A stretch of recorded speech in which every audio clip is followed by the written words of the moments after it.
ल त साथीहरू म चाहिँ आउँदा नि यहाँ साथीलाई भेटेँ है। उहाँ साथीकै है फोन चाहिँ उहाँ हो, मसँग चाहिँ बातहरू गर्नुभयो है। बात गर्दै जाँदाखेरि त उहाँ पनि अब युट्युब चलाउनु हुँदो रहेछ। उहाँलाई त त्यति म चाहिँ अब साइकल यात्रा गर्दै गर्दा दार्जिलिङबाट आएको। अहिलेसम्म मेरो 23 दिन भइसकेको छ दार्जिलिङबाट यहाँ आइपुग्दाखेरि।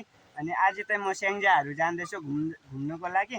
अनि बाटोमा टक्कै साथीलाई भेटेँ। साथी पनि एकदम रमाइलो, एकदम गफिलो रहेछ है। उहाँ साथीले पनि भ्लग चलाउनु त हुँदो रहेछ, तर अलिकति के भनेदेखिको उहाँलाई बोल्नुलाई अलिकति साह्रो पर्ने रहेछ। त्यही कारणले गर्दाखेरि चाहिँ उहाँको भ्लगमा मै बोलिदिएको है त ल साथीहरू। अनि मेरो साइकल चाहिँ यो छ होइन, यो साइकलमा चाहिँ म यात्रा गर्दैछु नि त। जो मेरो च्यानल छ है, यहाँनिर एनआरडी भ्लग्स देख्नुहुन्छ तपाईँहरूले होइन। यो चाहिँ मेरो च्यानल हो। अन्त मेन कुरो चाहिँ के हो भनेदेखिको चाहिँ नि उहाँ साथीलाई पनि सपोर्टहरू गर्नु पऱ्यो तपाईँहरूले उहाँलाई पनि उहाँको भ्लगमा गएर होइन तपाईँहरूले सब्सक्राइब लाइक कमेन्ट सेयर पनि गरिदिनुहोस् होला।